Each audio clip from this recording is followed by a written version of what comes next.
어제 본문의 말씀이 남자의 유출병에 관한 정결규례의 말씀을 우리가 살펴보았다면, 오늘 말씀은 이제 여성의 유출병과 그 정결규례에 대한 말씀이 기록되어져 있는 것을 우리가 읽어보았습니다.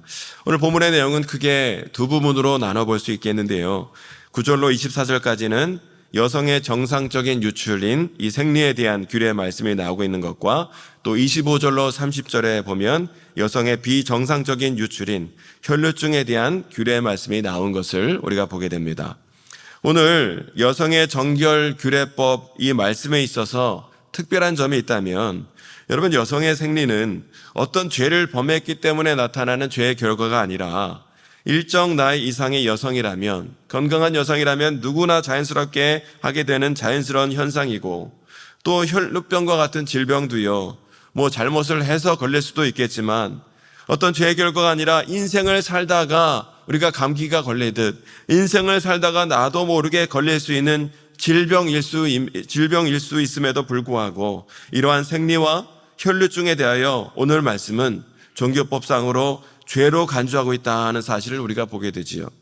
무엇을 뜻하는가 생각해 봤을 때, 하나님께서는 그만큼 당신의 택한 백성들이 하나님 앞에서 철저하게 거룩하고 정결한 삶을 살기를 원하셨다라는 것을 우리가 먼저 깨닫게 된다는 것이죠. 오늘 본문에 기록된 여성의 유출병에 관한 정결규례의 말씀을 통하여 우리가 몇 가지 영적 교훈을 깨닫게 되는데, 첫 번째는요, 인간은 철저하게 이 죄의 저주 아래 있는 존재다라는 사실을 오늘 우리가 이 말씀을 통해서 다시 한번 깨닫게 됩니다. 오늘 본문의 말씀을 보면 생리 중인 여성은 부정한 자로 여겨졌고요, 또 그가 생활하면서 접촉하고 만진 모든 물건이나 사람들도 다 부정하다라고 규정하고 있는 것을 보게 되지요. 이유가 무엇인가 생각해 봤을 때, 첫 번째, 여성의 생리는 이 하와의 범죄로 인하여 여성에게 부과되어진 이 출생의 고통과 밀접한 관련이 있는 것을 우리가 보게 됩니다. 창세기 3장 16절에 보면, 또 여자에게 이르시되 내가 내게 임신하는 고통을 크게 더하리니 내가 수고하고 자식을 낳을 것이며 너는 남편을 원하고 남편은 너를 다스릴 것이니라 하고 말씀하고 있는 것을 보게 됩니다. 여러분, 생명을 잉태하고 출산하는 일은 하나님께서 허락하신 축복된 일이요, 또 복된 일임에도 불구하고 하나님 말씀에 온전히 순종하지 못한 이 원죄로 말미암아 이 생명의 잉태, 출산의 과정 가운데 이 고통과 수고가 더해지게 되었고, 뿐만 아니라 이 출산의 과정을 통하여 이 원죄가 자녀와 후손들에게 흘러가게 되었던 것을 우리가 보게 됩니다. 때문에 생리 중에 있는 여성을 부정하다 이렇게 말씀하시므로, 인간은 철저하게 이 죄 아래, 저주 아래 놓여 있는 연약한 존재, 죄성이 있는 존재다라는 것을 하나님은 우리가 깨닫기를 원하셔서 이 규례의 말씀을 주고 계신다는 사실이에요.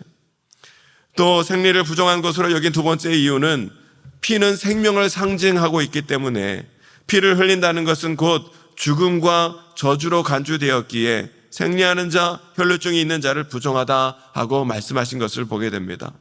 이와 같은 이유로 생리라든지 혈류증이 있어서 피를 흘리는 자가 있으면, 비록 자신의 직접적인 범죄로 인하여 피를 흘리는 것이 아니었다 할지라도 피를 흘리는 자는 부정하다 여기므로, 육을 입고 이 땅 가운데 태어난 인간은 누구나 예 없이 이 저주 아래에 있는 존재다라는 것을 우리가 깨닫기를 주님은 원하셨다는 것이에요. 그래서 여러분, 어제도 말씀드렸듯이 그러한 우리 존재이기에, 그러한 저와 여러분에게, 우리들에게 더더욱 필요한 것이 무엇이에요? 예수 그리스도 십자가 보혈의 은혜가 우리에게 더더욱 필요하다는 사실이에요. 죄와 저주 아래에 잉태되었고 죄 가운데 태어나 살아가며 저주를 향하여 치달으며 살아가고 있는 끔찍하고 불쌍한 인생을 살아가는 우리를 구원할 수 있는 유일한 능력은 다른 어떤 것이 아닌 예수 그리스도 십자가 보혈의 은혜로 말미암아 우리는 이 모든 죄악 가운데서 구원함을 얻게 되는 줄로 믿습니다. 때문에 우리는 이 죄 가운데 놓인 인생이다라는 것을 다시 한번 깨닫는 가운데, 우리에게 더욱더 필요한 건 예수 그리스도 십자가 보혈의 은혜가 우리에게 더욱더 필요한 존재라는구나 하는 것을 우리가 이 말씀을 통해서 다시 한번 깨닫게 되는 거예요. 두 번째로 우리가 이 말씀을 통해서 깨닫게 되는 두 번째 영적 교훈은요, 하나님의 백성은 언제나 거룩하고 성결해야 한다는 것을 오늘 우리에게 말씀하고 있습니다. 오늘 본문에 나오는 여성의 유출에 대한 규례의 말씀은요, 오늘날 현대인의 시각과 관점으로 볼 때는 너무나 가혹하고 엄격한 내용이지요. 여러분, 여성이 한 달에 한 번씩 생리를 하게 되는 것은 너무나 자연스럽고 당연한 일임에도 불구하고 생리하여 피를 흘리는 자를 부정하다 여기는 가운데 생리 기간뿐만 아니라 생리가 끝난 후에도 정결하다 함을 받기 위하여 이래 동안 기다려 했다는 거예요. 그렇다면 여러분, 한 달에 여러분 여성이 정결하다 선포를 받아 자유롭게 활동할 수 있는 기간은 한 달에 거의 절반 정도밖에 안 된다는 것을 보게 되는 것이죠. 그럼에도 불구하고 하나님께서는 당신의 백성들에게 이와 같은 엄격한 정결 규례를 허락하신 것을 보게 됩니다. 이유가 무엇일까 생각해 봤을 때 하나님께서는 당신의 택한 백성이 이와 같은 엄격한 규례를 통하여 더욱더 거룩하고 정결한 삶을 살기를 원하셨다는 것을 우리가 알게 되는 거예요. 하나님께서는 말씀하시기를 내가 거룩하니 너희도 거룩하라 말씀하셨죠. 레위기 19장 2절의 말씀을 보면 너는 이스라엘 자손의 온 회중에게 말하여 이르라 너희는 거룩하라 이는 나 여호와 너희 하나님이 거룩함이니라 하고 말씀하고 있습니다. 내가 거룩하니 너희도 거룩하라. 하나님 여러 가지 말씀과 정결 규례를 통하여 우리가 더욱더 하나님 앞에 거룩하고 성결한 삶으로 하나님 앞에 서 있기를 하나님은 원하신다는 사실이에요. 때문에 오늘 이 말씀은 하나님의 백성으로 살아가는 저와 여러분 성도의 삶의 목표와 방향이 어떤 것인지를 다시 한번 분명하게 알려주고 있는 말씀이 되지요. 여러분, 구원받은 성도에게 있어서 거룩하고 성결한 삶은 해도 그만 안 해도 그만인 취사선택의 사항이 아니라 우리 구원받은 성도의 삶은 반드시 거룩하고 성결한 삶으로 살아가야 될 줄로 믿습니다. 예수 그리스도 안에서 우리가 죄사함을 받고요, 새 사람으로 거듭난 성도는요, 죄로부터 해방된 성결한 사람으로 우리가 시작을 했어요. 그러나 이러한 거룩과 성결은 가만히 있는다고 해서 저절로 유지되는 것이 아니라 오직 우리가 예수 그리스도 안에서 기도와 말씀으로 무장되어 있을 때 성령의 충만함을 덧입고 우리 성령님의 인도함을 받을 때라야 우리는 거룩하고 성결한 하나님 백성으로의 삶을 살아갈 수 있게 된다는 것이에요. 에베소서 4장 24절의 말씀을 보면 하나님을 따라 의와 진리의 거룩함으로 지으심을 받은 새 사람을 입으라 하고 말씀하고 있습니다. 날마다 거룩으로 새 사람을 입으라는 거예요. 진리와 거룩이 우리에게 있을 때 날마다 우리는 새 사람을 입게 되리라는 것이죠. 때문에 오늘 이 새벽에 저와 여러분들이 하나님 앞에 간절히 엎드려 기도함으로 성령 충만함을 받아 어떠한 죄의 유혹이 있다 할지라도 능히 이 죄의 유혹을 물리치는 가운데 하나님께서 기뻐하시는 거룩하고 성결한 삶으로 하나님 앞에 영광 돌리며 나아가는 저와 여러분의 삶이 되어주시기를 주님의 이름으로 축원합니다. 오늘 말씀을 통하여 깨닫게 되는 세 번째 영적 교훈은요, 하나님의 백성은 항상 자기 자신을 되돌아볼 수 있어야 한다는 것이, 특별히 자기의 영적인 상태를 늘 되돌아볼 수 있어야 함을 우리에게 말씀하고 있습니다. 여러분, 유출병이 있는 자는 이 정결 규례를 통하여 이 부정을 씻지 않고서는 결코 하나님의 성막으로 나아갈 수 없었음을 보게 됩니다. 뿐만 아니라 31절에 보면 또한 뭐라고 말씀하고 있냐면 너희는 이와 같이 이스라엘 자손이 그들의 부정에서 떠나게 하여 그들 가운데 있는 내 성막을 그들이 더럽히고 그들이 부정한 중에서 죽지 않도록 할지니라 하고 말씀하고 있는 것을 보게 되죠. 유출병자가 규례를 쫓아 정결함을 얻지 못한 상태에서 성막으로 나간다면 그는 하나님 앞에서 죽임을 당할 수도 있었다는 것이지요.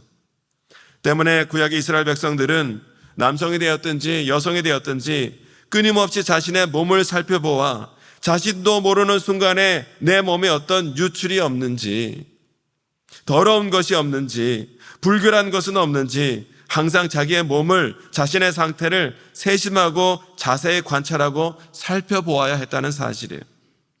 마찬가지로 오늘 저와 여러분이 하나님 앞에 나아가기 위해서 끊임없이 내 삶을, 내 영육권을 계속 돌아볼 수 있어야 한다는 사실이에요. 그래서 혹여나 우리가 하나님 앞에서 어떠한 허물이나 부정함이 발견되지 않도록 끊임없이 이 죄를 경계하고 경건과 거룩의 삶을 살 수 있도록 끊임없이 깨어 근신하며 나아갈 수 있어야 함을 우리에게 말씀하고 있습니다. 히브리서 12장 14절에 보니까 모든 사람과 더불어 화평함과 거룩함을 따르라. 이것이 없이는 아무도 주를 보지 못하리라 하고 말씀하고 있습니다. 거룩함이 없이는 화평이 없이는 우리 주님을 누구도 배울 수 없다 하고 말씀하고 있는 거예요. 뿐만 아니라 다윗은 시편 24장 3절로 4절에서 이렇게 말씀하고 있습니다. 여호와의 산에 오를 자 누구며 그의 거룩한 곳에 설 자가 누구인가? 곧 손이 깨끗하며 마음이 청결하며 뜻을 허탄한 데 두지 아니하며 거짓 맹세하지 아니하는 자로다 하고 말씀하고 있지요. 손이 깨끗하고 마음이 청결한 자라야 하나님의 거룩한 성산에 서서 거룩하신 하나님을 만나 배울 수 있다. 또한 다윗도 고백하고 있는 것을 보게 됩니다.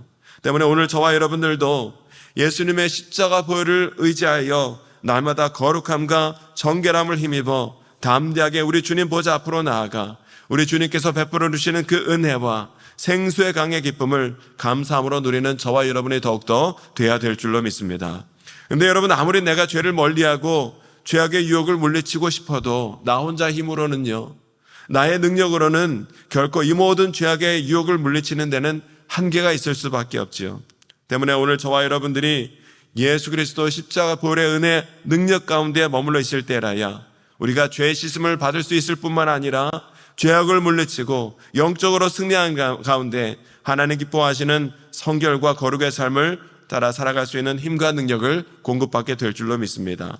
때문에 여러분, 오늘 우리 새벽에 간절히 하나님 앞에 겹드려 기도할 때에 하나님께서 성령으로 우리를 충만케 하여 주시고 오늘 저와 여러분의 삶의 모든 영역이 우리 온전히 예수 그리스도 십자가 보혈 은혜 안에 머물러 있음으로 말미암아 요한계시록에 나오는 하늘 예배에서 내 생물과 24장로들이 관을 주님께 벗어드리는 가운데 거룩하다 거룩하다 거룩하다 주의 이름으로 오시는 이여, 어제도 계시고 오늘도 계시고 장타 오시는 우리 주님을 거룩하다 거룩하다 찬양하며 예배드렸듯 오늘 저와 여러분의 삶도 거룩함으로 주 앞에 나아가 우리 주님을 거룩하다 거룩하다 거룩하다 우리의 삶으로 우리 하나님 앞에 거룩한 예배로 영광 돌리며 나아가는 구원받은 성도의 삶이 더욱더 되어지시기를 다시 한번 주님의 이름으로 축원합니다. 이 시간 함께 기도하기를 원합니다.